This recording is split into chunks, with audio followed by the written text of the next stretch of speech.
E aí, galerinha? Vamos entender melhor a ciência? Bora lá! Bom dia, galerinha, beleza? Hoje nós vamos falar sobre saúde. Vamos estar falando sobre endemia, pandemia, epidemia, saúde mental, saúde física, saúde emocional, cultural. A gente vai dar uma explanação sobre saúde em geral, valeu?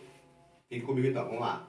Olha só, normalmente consideramos como saúde quando não apresentamos doenças. E de fato, por décadas, esse termo foi sinônimo de falta dela. Segundo a Organização Mundial de Saúde, ter saúde é um pouco mais do que isso. Refere-se ao bem-estar físico, mental e social de um indivíduo. A saúde pública está diretamente relacionado à integridade física e mental dos integrantes de uma comunidade. E isso depende diretamente de medidas que possam proporcionar melhores condições de vida, como educação sanitária, nutrição e habitações adequadas, empregos e salários dignos, ou seja, condições para a satisfação das necessidades básicas de qualquer membro de uma sociedade. Então, pessoal, logo no começo a gente começa a ver que saúde não é só a falta de doença em si, né? Quando a gente fala de saúde, está falando de uma coisa muito mais ampla do que isso, né? Por exemplo, habitação, né? Será que todos têm habitação, no caso, adequadas? Saneamento básico, será que a população brasileira tem saneamento adequado para poder estar evitando alguns tipos de doenças? Né? Salários dignos, será que nós temos salários dignos? Isso vai afetar também a parte mental?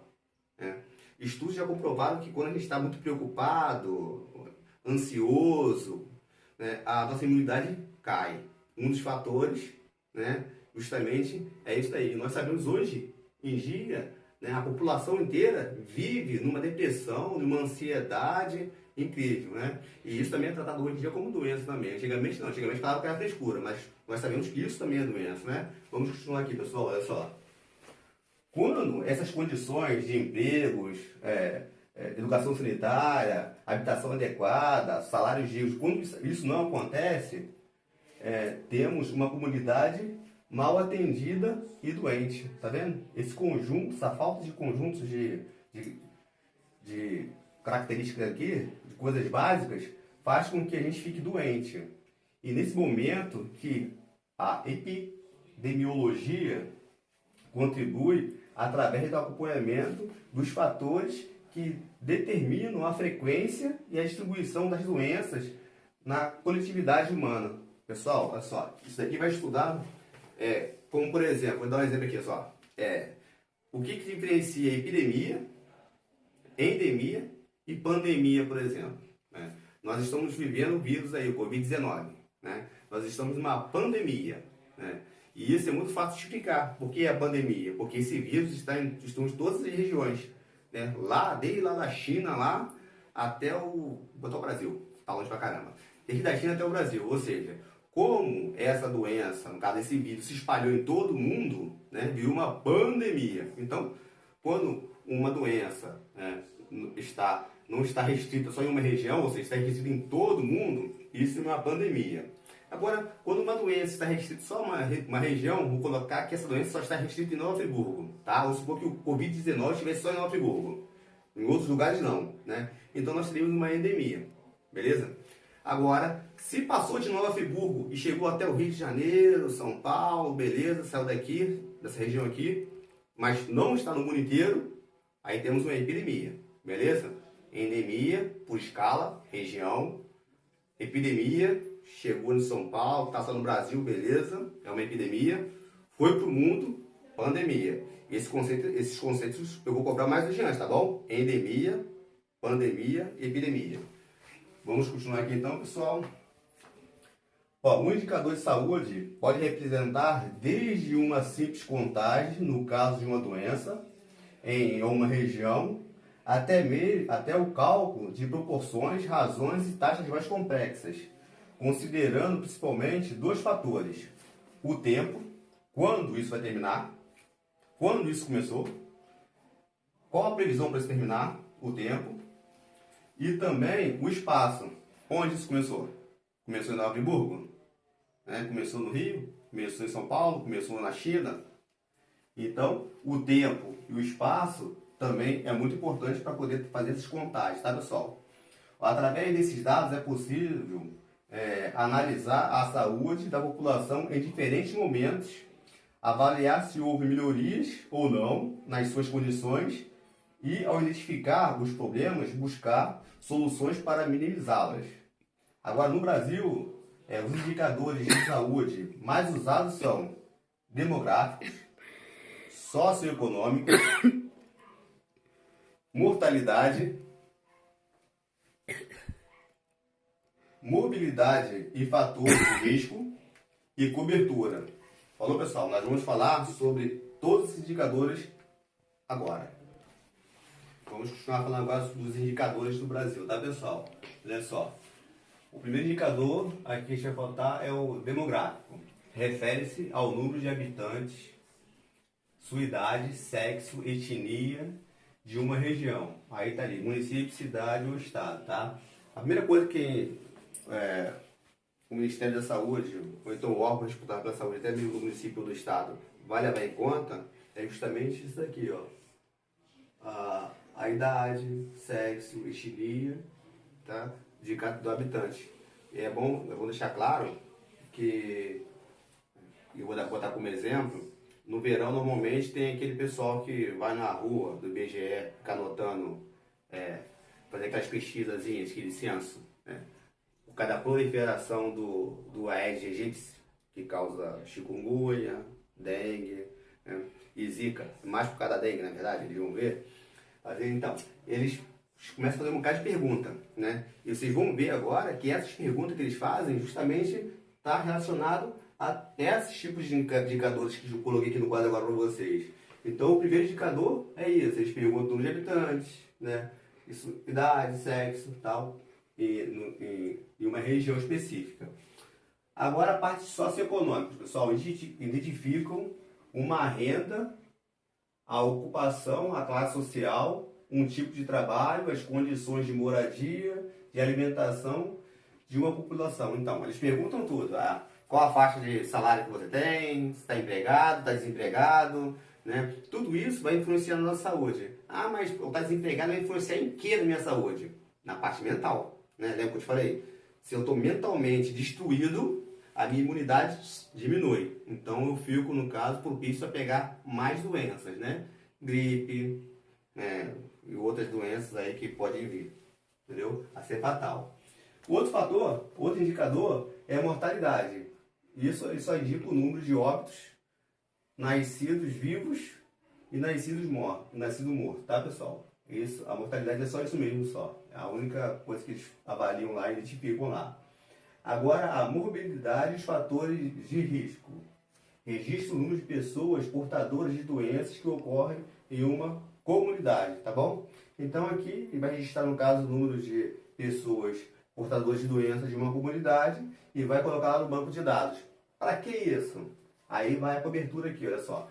Eles começam a acompanhar, mas acompanham o número de consultas médicas, lá, no caso no SUS, tá, pessoal? Por habitante, o número de internações hospitalares, proporção de internações hospitalares no espaço do SUS, por especialidade, proporção de partos cesáreos, razão entre nascidos vivos, informados e estimados, cobertura vacinal no primeiro ano de vida. Esses são alguns dos exemplos que é a cobertura que entra nesses indicadores, beleza?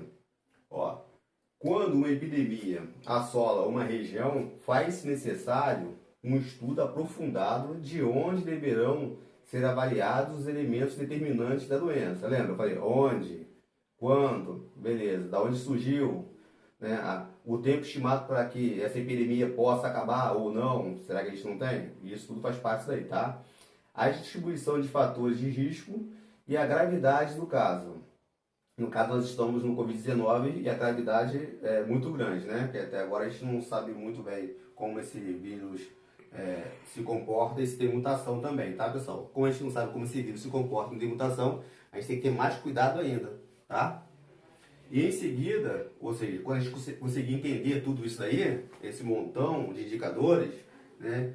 deverão ser propostas e criados eventos ligados à saúde coletiva com o objetivo de prevenir, controlar ou até mesmo erradicar, ou seja, acabar com a doença. Isso já aconteceu com algumas doenças do passado que hoje nós não temos mais, tá? Como paralisia infantil.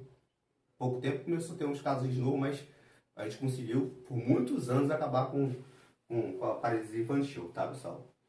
Isso é uma atribuição, pessoal, dos profissionais de saúde, tá? Sejam municipais, sejam estaduais, de nível federal. Isso, no caso, seria, a atribuição deles, tá? Agora, né, tudo isso que a gente falou aqui sobre saúde, sobre parte mental, sobre parte física, né, sobre parte demográfica, saneamento básico, que infelizmente no Brasil é horrível ainda, nem todos têm saneamento básico, né? O esgoto fica, né, passando na frente da casa, causando várias coisas, como diarreia, muitas pessoas morrem por isso também, ou seja, no Brasil muitas pessoas morrem por causa do saneamento básico do Brasil também, não, e doenças, não só por Covid, não só por outras doenças, mas também por falta de saneamento básico.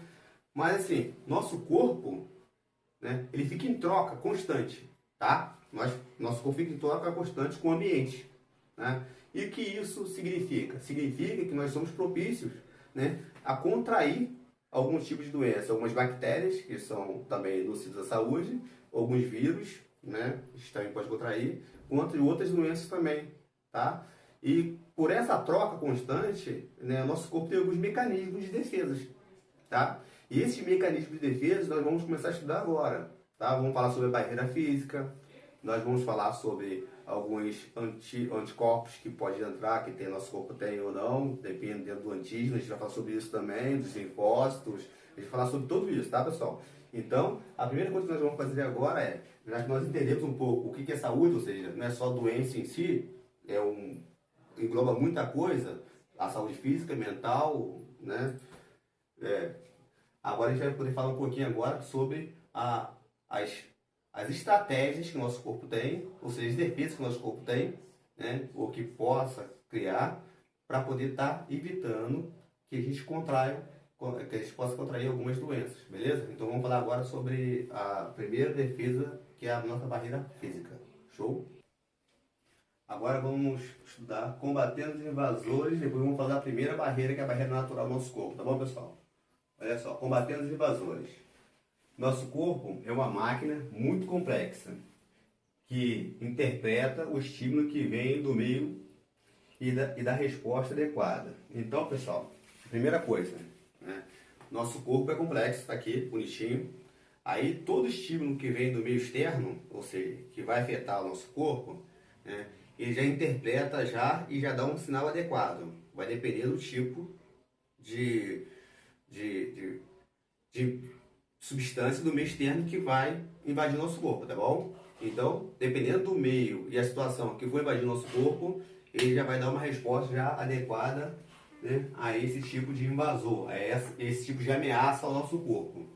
Como máquina, possuímos uma série de barreiras que atuam protegendo o nosso corpo das ameaças. Agora eu botei aqui um exemplo. Ó. Imagine que o nosso corpo é um enorme castelo. Esse castelo ele é cercado de muralhas, mas possui portas e janelas. Tá, vou parar aqui, tá? Então lá, o castelo, nosso corpo é um castelo, né, cercado por muralhas, ou seja, vai dar proteção. Só que ela possui também corpos, possui janelas e portas, por onde podem ser entrados, entendeu? Esse tipo de ameaça, tá bom? Então, se ligou, né? Vamos embora. Nosso corpo como castelo, aí tem aquela muralha grandona protegendo o nosso corpo, só que existem portas e janelas, e por essa porta e por essa janela pode ser que tenha alguma ameaça. Vamos continuar aqui então, tá bom? Por onde podemos ter acesso ao seu interior, tá? Agora, por essas portas pode entrar uma visita indesejável que ameace a nossa família ou a sua família. Ela também pode entrar causando, ou seja, essa ameaça, algum dano às muralhas ou às portas, por onde terá acesso ao interior. A gente não quer, no caso, que esse tipo de invasor entre no nosso interior, no nosso corpo, né? Então vamos lá então, tá? Assim é o nosso corpo. Temos barreiras físicas que nos protegem, quando o nosso mas quando elas são ultrapassadas, temos um exército, aí vamos botar o exército entre aspas, tá pessoal? Pronto para nos defender. Vamos aprender a ação desse mecanismo de defesa. Então como funciona, pessoal? Olha só. Nosso corpo como um castelo, beleza. Temos a primeira barreira que é a nossa pele, tá? Aí a primeira barreira contra qualquer invasão da nossa pele, como se fosse a muralha do castelo. Tá bom? Só que nós temos portas, né? E vou botar o meu corpo como sendo um castelo lá, tá? Então aqui seria a muralha e as portas seriam o meu olho, aqui, meu nariz, minha orelha, tá bom? Seria no caso a porta. E por esses lugares pode ser que tente entrar algum invasor, beleza? Algum invasor. Se acontecer de ele entrar, nosso corpo também tem alguns mecanismos internos, entendeu? Alguns órgãos para combater eles também. Aí são nossos exércitos, beleza? Esses exércitos que vão nos auxiliar, e a gente vai continuar estudando isso mais tarde. Então, mas foca nisso aí, tá bom? Primeira barreira, nossa pele, tem algumas entradas que podem ser invadidas, nós não queremos isso, tá bom? Mas se isso acontecer, tem algumas barreiras que podem ajudar a gente, tá bom? Primeira barreira, a barreira natural, tá bom? Como funciona essa barreira? Funciona como muralhas e paredes de um castelo. Frequentemente a pele, é a primeira barreira natural, tá? Pode gravar isso, que a pele é a primeira barreira natural. É capaz de bloquear a entrada de agentes invasores. Show? A não ser que tenha sido lesionado de alguma forma essa barreira. Vamos botar, por exemplo, então, vamos supor, minha pele, eu só tô minha barreira legal, tá direitinho aqui. Vamos supor que a gente pise no espinho. Pisei no espinho, o que aconteceu? Penetrou a pele, a primeira barreira, entendeu? Esse espinho pode estar infectado. Aí, como esse espinho está infectado, botar uma bactéria qualquer, está infectado por uma bactéria qualquer, nosso corpo tem que ter alguns mecanismos de defesa para poder combater isso também. Você não concorda comigo? Beleza. Esses mecanismos nós vamos estudar depois, tá bom? Só colocar como barreira aqui, tá? Mas existem invasores que entram quando respiramos, beleza.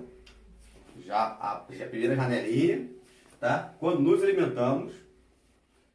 Nesse caso, nossos órgãos internos também contam com revestimentos e secreções que nos protegem. Aí a gente botei aqui alguns exemplos agora, tá bom? Certos órgãos do sistema respiratório e digestório,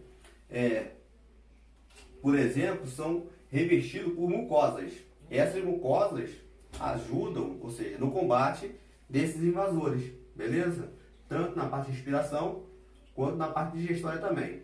Assim somos protegidos pela presença de secreção que nos recobre, como, agora tá pessoal, só, a lágrima que recobre a mucosa mucular, o muco presente na cavidade nasal, na saliva, na cavidade oral, a cera na orelha externa e o ácido do suco gástrico protege o nosso estômago. Então todas as entradas têm um mecanismo, né?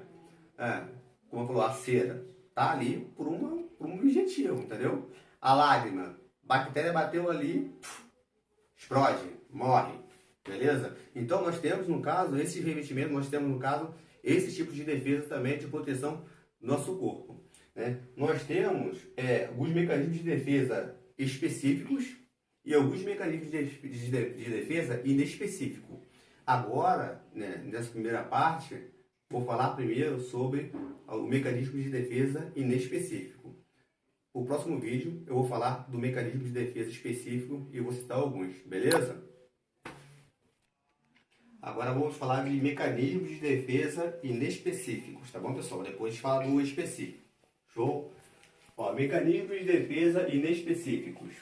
Esse tipo de mecanismo pode ser observado quando ocorre, por exemplo, um processo inflamatório.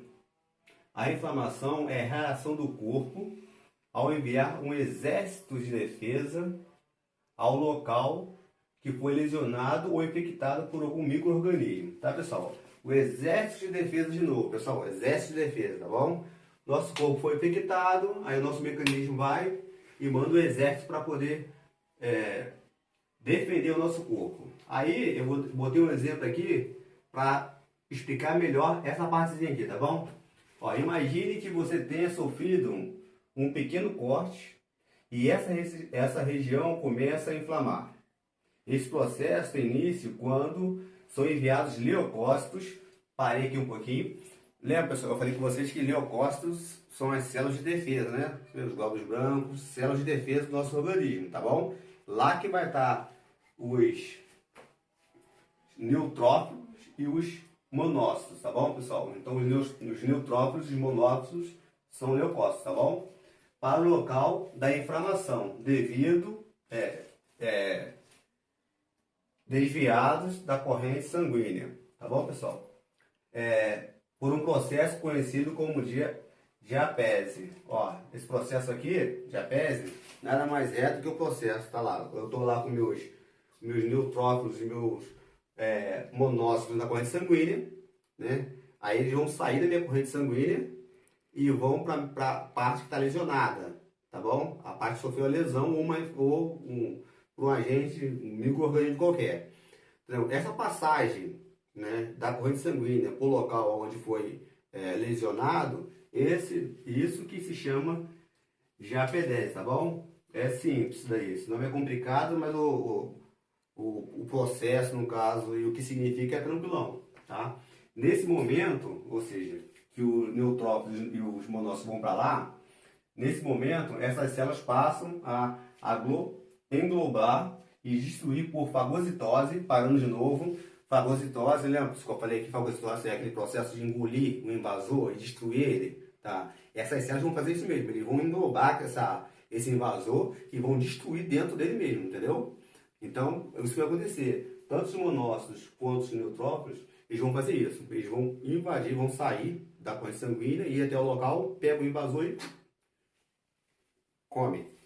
Tá bom? Tá bom, aqui, tá. Os agentes invasores, tá bom? Eles vão fazer isso com os agentes invasores, ó. A diapedese e a fagocitose fazem dos neutrófilos a linha de frente ao combate dessas infecções. Outro mecanismo de proteção é elevação da temperatura corporal, também conhecida como febre, pessoal. A febre, a temperatura acima de 37,5 graus, é um alerta que nos informa que algo está provocando um desequilíbrio no nosso metabolismo, tá bom? Olha só, pessoal, a nossa temperatura acima de 37 graus, chegando a 37,5 aproximadamente, já é sinal de febre já, tá? Aí, esse sinal de febre é um indício que tem algo acontecendo anormal ou estranho no nosso organismo, tá bom? Beleza? Aí tá tranquilo, tá bom? Mas, olha só, o aumento de temperatura corporal não necessariamente, tá, é um sinal de doença. Existem outras situações, né, que a gente vai ver aqui, que isso ocorre também, que isso vai ocorrer também. Por exemplo, ó, situações como atividade física, está correndo, né, correndo. A temperatura do nosso corpo pode também elevar. Aí o que vai acontecer? Nós vamos começar a suar, né? E esse suor vai ser, no caso, a parte do nosso corpo regulando essa temperatura, entendeu? Então, através da evaporação, né, a nossa temperatura vai cair. Então, não necessariamente, deu 37,5, eu tô com alguma doença. Negativo. Existem situações que isso pode ocorrer. Atividades físicas, ó, o excesso de roupa também é outra. Mudança do ciclo ovariano também pode provocar essa alteração na região. E a região, aí é importante, pessoal, a região específica responsável por isso é o encéfalo, conhecido por hipotálamo, tá bom, pessoal? Então, essa região aqui do encéfalo, lá do hipotálamo, essa é a região que controla e mantém a regulação dessa temperatura, beleza? Essa região mantém a temperatura equilibrando, estimulando a perda de calor em ambiente quente, né? A gente vai perder calor, e em ambiente frio nós vamos ganhar calor, tá bom? Então, pessoal, isso aqui seria, no caso, mecanismo de defesa inespecíficos. Nós vamos estudar agora, né, saúde parte 2, no próximo vídeo, vamos começar falando sobre as específicas, tá bom, pessoal? Eu espero que tenham entendido, tá? Fique com Deus, que Deus abençoe vocês e sua família, bons estudos e qualquer coisa, qualquer dúvida, é só me chamar que eu estou aqui para esclarecer. Um abraço, pessoal.